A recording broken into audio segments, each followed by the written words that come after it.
learning Quran together. بسم اللہ الحمدللہ والصلاۃ والسلام علی رسول اللہ۔ سورہ الفیل یہ مکی صورت ہے، اس میں 1 رکوع اور 5 آیات ہیں۔ بسم اللہ الرحمن الرحیم۔ علم تارا، کیا آپ نے دیکھا نہیں، فعل ربک، کس طرح آپ کے رب نے کیا، باصحاب الفیل، ہاتھی والوں کے ساتھ۔ یعنی سب لوگ تو جانتے ہیں یہ تمہارے دور کے ہیں، کیونکہ یہ واقعہ زیادہ عرصے پہلے کا نہیں تھا، اسی سال کا واقعہ تھا جب نبی صلی اللہ علیہ وسلم پیدا ہوئے۔ یعنی کیا آپ نے اللہ تعالیٰ کی قدرت کو نہیں دیکھا کہ اللہ تعالیٰ نے ہاتھی والوں کے ساتھ کیا معاملہ کیا۔ حبشہ کے بادشاہ کی طرف سے ایک گورنر مقرر تھا جس کا نام ابرہہ تھا۔ اس نے صنعا میں ایک بہت بڑا گرجا تعمیر کیا تاکہ لوگ بیت اللہ جانے کی بجائے عبادت کرنے کے لیے وہاں آئیں۔ یہ بات عربوں خصوصاً اہل مکہ کے لیے سخت تکلیف دہ تھی۔ ان میں سے کسی شخص نے ابرہہ کے گرجے میں غلاظت پھینک دی اور اس کی اطلاع اس کو ہو گئی کہ گرجا ناپاک کر دیا گیا ہے، تو اس پر اس نے بیت اللہ کو ڈھانے کا عزم کیا۔ وہ ایک بہت بڑا لشکر لے کر مکہ پر حملہ آور ہوا جس میں کچھ ہاتھی بھی تھے۔ مکہ کے قریب ابرہہ کے لشکر نے نبی صلی اللہ علیہ وسلم کے دادا کے اونٹ پکڑ لیے، تو انہوں نے کہا کہ میرے اونٹ واپس کر دو جو تیرے لشکر والوں نے پکڑے ہیں، باقی خانہ کعبہ تو اللہ تعالیٰ کا گھر ہے، وہی اس کا محافظ ہے، وہ جانے اور تم جانو۔ جب یہ لشکر وادی محصر کے پاس پہنچا تو اللہ تعالیٰ نے پرندوں کے جھنڈ بھیج دیے جن کی چونچوں اور پنجوں میں کنکریاں تھیں جو مٹر کے دانوں کے برابر تھیں۔ جس کو بھی یہ کنکری لگتی اس کا گوشت جھڑ جاتا اور وہ مر جاتا۔ خود ابرہہ کا بھی صنعا پہنچتے پہنچتے یہی حال ہو گیا۔ اس طرح سے اللہ تعالیٰ نے اپنے گھر کی حفاظت فرمائی۔ علم یجعل، کیا نہیں اس نے کر دیا تھا، کیدہم، ان کی چال کو، فی تضلیل، بیکار۔ اللہ تعالیٰ نے اپنی قدرت اور انتقام کا احساس دلایا ہے کہ انسانی تدبیریں کچھ نہیں کر سکتی جب تک اللہ تعالیٰ نہ چاہے۔ اللہ تعالیٰ ساری تدبیروں کو اکارت کر سکتا ہے۔ قید بمانی چال یا خفیہ تدبیر۔ یہاں یہ سوال پیدا ہوتا ہے کہ وہ تو علل اعلان دن دہاڑے کعبہ پر حملہ کرنے آیا تھا اور اس نے کہا تھا کہ میں کعبہ پر حملہ کرنے آیا ہوں، اور اس کی وجہ یہ تھی کہ عربوں نے ان کے کلیسا کی توہین کی تھی، تو اس میں اس کی خفیہ چال یا خفیہ تدبیر کیا تھی؟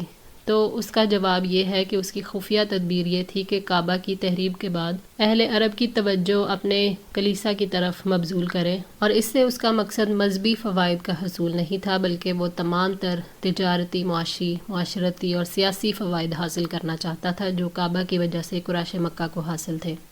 وَأَرْسَلَ عَلَيْهِمْ، اور اس نے بھیجے ان پر، طیرن ابابیل، پرندے جھنڈ کے جھنڈ۔ اللہ تعالیٰ نے یمن اور حبشہ سے آنے والی فوج پر پرندوں کے غول بھیج دیے جن کا مقابلہ کرنا مکے والوں کے بس میں نہیں تھا۔ اکرمہ اور قتادہ کہتے ہیں کہ یہ جھنڈ کے جھنڈ پرندے بحر احمر کی طرف سے آئے تھے۔ سعید بن جبیر اور اکرمہ کہتے ہیں کہ اس طرح کے پرندے نہ پہلے کبھی دیکھے گئے تھے اور نہ بعد میں دیکھے گئے۔ ترمیہم، جو پھینکتے تھے ان پر، بحجارتن، پتھر، من سجیل، کنکر کی قسم کے۔ سجیل مٹی کو آگ میں پکا کر اس سے بنائے ہوئے کنکر کو کہتے ہیں۔ اس میں اشارہ ہے کہ وہ کنکر جو خود کوئی طاقت نہیں رکھتے تھے، جو معمولی گارے اور آگ سے بنے ہوئے تھے، اللہ تعالیٰ نے ان سے گولیوں سے زیادہ بڑا کام لیا۔ اللہ تعالیٰ نے یہ نہیں فرمایا کہ پرندے کنکر گرا رہے تھے بلکہ یہ فرمایا کہ نشانہ بنا کر پھینک رہے تھے۔ ان پرندوں میں سے ہر ایک کی چونچ میں ایک کنکر تھا۔ انہوں نے کنکروں کی بارش کر دی جس کے بعد لشکر کے کثیر افراد وہیں مر گئے اور جو باقی رہ گئے وہ راستے میں مر گئے۔ خود ابرہہ بھی راستے میں مر گیا تھا، اور یہ واقعہ نبی صلی اللہ علیہ وسلم کی ولادت سے 50 دن پہلے پیش آیا تھا۔ فجعلہم، تو اس نے کر دیا انہیں، کعصفن، بھوسے کی طرح، مأکول، کھائے ہوئے، یعنی اللہ تعالیٰ نے انہیں خاک میں ملا دیا۔ ابن عباس رضی اللہ تعالیٰ عنہ سے مروی ہے کہ عصف کہتے ہیں بھوسی کو جو اناج کے دانوں کے اوپر ہوتی ہے۔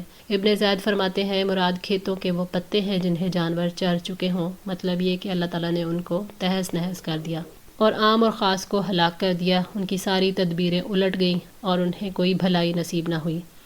یہ پرندے باقاعدہ ان لشکروں کے سروں پر کھڑے ہو گئے اور پھر چیخنے لگے، پھر پتھر کیا جس کے سر میں لگا اس کے نیچے سے نکل گیا اور وہ 2 ٹکڑے ہو کر زمین پر گرا، جس کے جس حصے پر وہ گرا وہ حصہ اس کا ساقط ہو گیا، اور اس کے ساتھ ہی تیز آندھی آئی جس سے اور آس پاس کے کنکر بھی ان کی آنکھوں میں گھس گئے اور سب تہ و بالا ہو گئے۔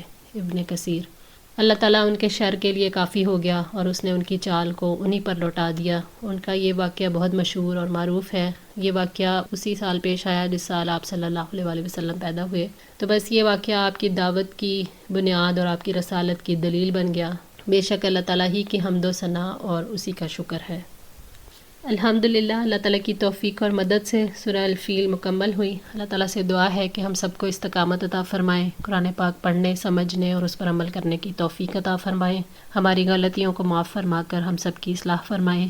جزاکم اللہ خیر، والسلام علیکم ورحمۃ اللہ وبرکاتہ۔